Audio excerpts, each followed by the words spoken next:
Again, Assalamu alaikum Okay. wa rahmatullahi wa barakatuh. Waalaikumsalam warahmatullahi wabarakatuh. So thanks, guys, for joining. So I thought that was a really nice synopsis of the question there, guys. So thank you for that. If I may just... One thing I would like to add on. Oh, please, go ahead. Please. If I may add on? Please. Yeah.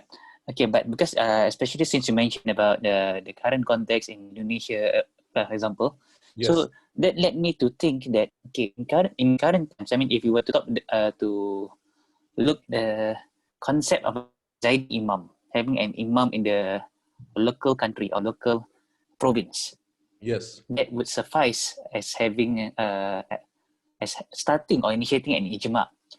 Then I would say that many countries would have adopted a similar concept by appointing a state mufti or a mufti of the country. Whereby I'm not sure about other countries, but definitely in certain countries, the mufti will hold a committee, a fatwa committee, before deciding on certain issues. For example, we would see that in the current pandemic situation, several countries, their mufti and other scholars actually sat together in a committee discussing, okay, what would be the best guideline that the community should adopt. What is acceptable and what should not be accepted. Absolutely. So I believe that we are adopting a similar concept, except for Indonesia. Because Indonesia doesn't believe in a state mufti.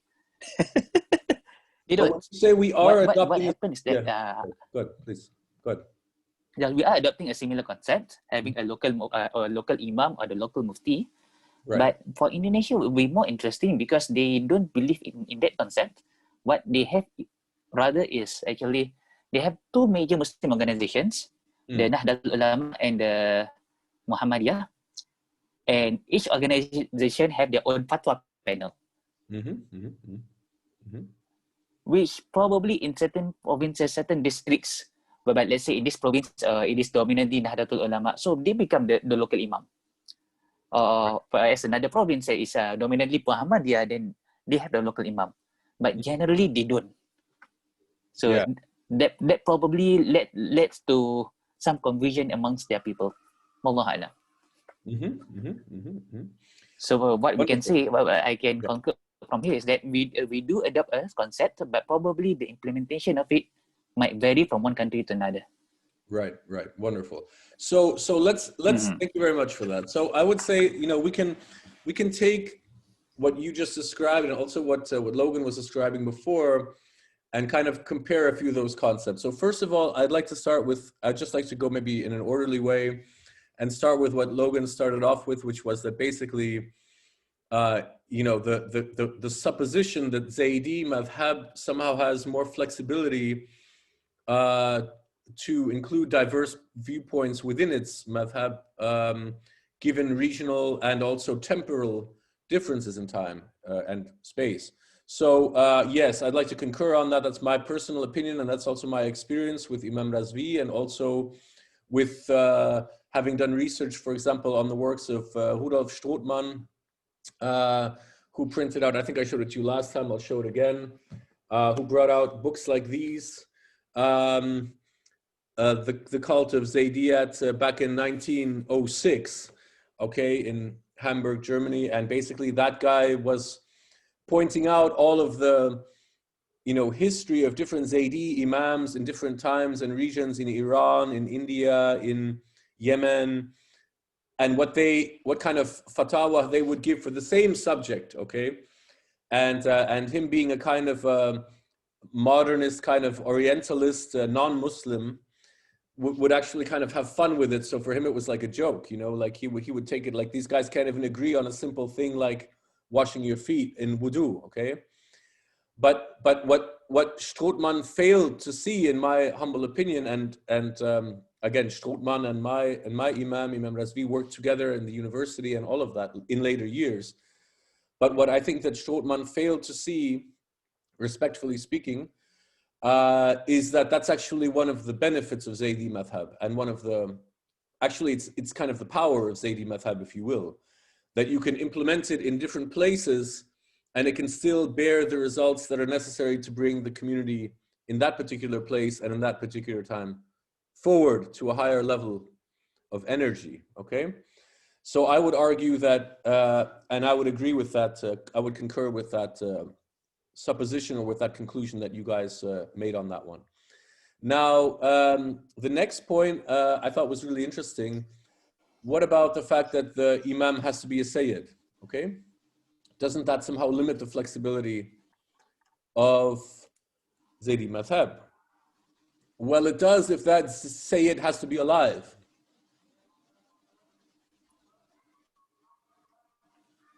Right? Because then, of course, you're limited to finding a living Zaydi Sayyid that happens to be teaching and happens to be taking the responsibility of any kind of community on his back, which are the, let's say, the principles of a Zaydi Imam are that, you know, it's a male, it's a Sayyid, it's and it's a learned alim, and it's someone who's ready and willing to take the responsibility of jihad in its most expanded sense on his shoulders. So of course, if you, and I think even the Hadawi Yemenis would agree with that. I'd be surprised if they didn't. I think that's one thing we do actually have in common. And then the question does in fact become, what if you can't find a Sayyid, okay? So to which I would argue, why does your Sayyid have to be alive physically? Okay? Because maybe it's enough to take the bulk of their teachings and methodology and bring it forward in whatever context you can do. And of course, in a way, you end up, if you do that, okay, you end up with a similar situation like what the Iranians have with Muhammad al-Mahdi, alayhi salam, okay, that they're basically trying to set up some kind of a wilayat fiqh based on the absence or the occultation of the 12th Imam, right? Which is great when things are going well, but not so great when the things are not going well, right? But again, also Zaydi Imams are not infallible, right? So we don't subscribe infallibility to our Imams, right? In many cases, there are Zaydi who have said that not even the Prophet was infallible, okay? My teacher would say the Prophet was a child of his time. The same that we are children of our time, okay? So, so even the entire question of infallibility kind of comes into play. In other words, even a Zaydi Imam would have to go through the process of Ijma, okay? It wouldn't be like a top-down dictatorial, I'm the Sayyid and so we have to do this. No, it's much more about setting a framework through which Ijma can occur, okay? Does that make any sense? So the Imam becomes like a lens through which the light passes and spreads out in order that it can reflect in many different ways. And it's up to us as kind of collectors of the light to ensure that that light energy is taken and reflected and somehow transcribed into another form of light and energy, okay? To be very abstract about this, yeah? In other words, it becomes our job when the Imam is no longer alive, it becomes our job to somehow fit together his body of work and push the light through the lens to the extent that we can. And we know how it is. With every generation, there's a drop of energy, without question, yeah? And so maintaining the level of energy is very, very difficult. But if we neglected to do it, then everything would just fall flat and you'd lose everything, right? Now you can argue if Allah wished, okay, then he would create the Imam where the Imam needs to be, which is also true, okay? Mm-hmm. Well, he happened to do it. He did it in Hamburg, Germany, okay? And this is where we are.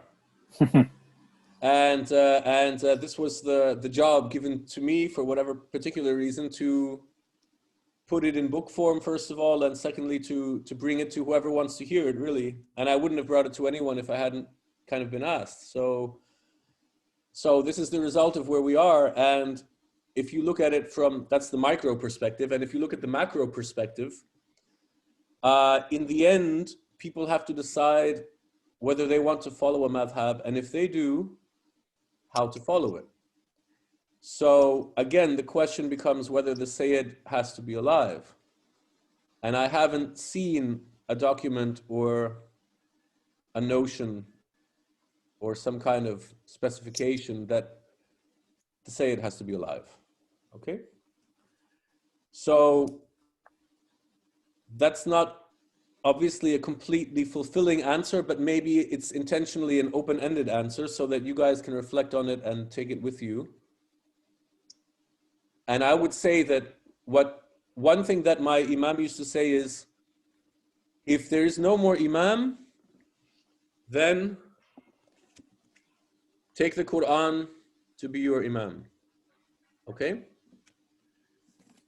And again, take the Quran means as though Allah subhanahu wa ta'ala were revealing the Quran directly to you, which I think we mentioned in the first class. I'm actually very sure we mentioned it in the first class. Okay? So, keeping that in mind, whenever there is no Imam and you cannot create a situation of Ijma among the remaining Zaydi community, if you wish to do so, at the very least, you know, let Quran be your Imam. Okay? Inshallah, I need to unfortunately jump off now. Okay. I can already hear my kids waking up. But I'll have to get the rest. I'll have to get the Ya rest of the Allah. recording, inshallah. Inshallah. All of it's going online, so no worries. Okay. Thank you very much for participating, Logan. And we'll get into the second section, or what we can do if you guys want. Let me offer this to you actually. How are you guys doing next week at the same time? I should be free. Yeah. How about you, Muhammad? Should be good for me also. Yeah. So Good. why don't we do the following? Why don't we just end this here, because this was more like a reflection of the past session and also a little bit setting the stage for Ijma, which will be our kind of body of work for the next 10 classes. Okay. So why don't we just end this here? Okay, and I'll put the 2 recordings online, and we'll just I'll announce to the group that we'll do the second session basically next week as a kind of substitute for stopping a little bit early this week. Okay. Okay. Sounds good. Yeah. Okay, excellent. thanks. Okay, guys, Sounds- so thank you very much and have a great week. You too. Thanks. Assalamu alaikum. Assalamu alaikum. Assalamu alaikum. Alright, you too. Wa barakatuh. Waalaikumsalam.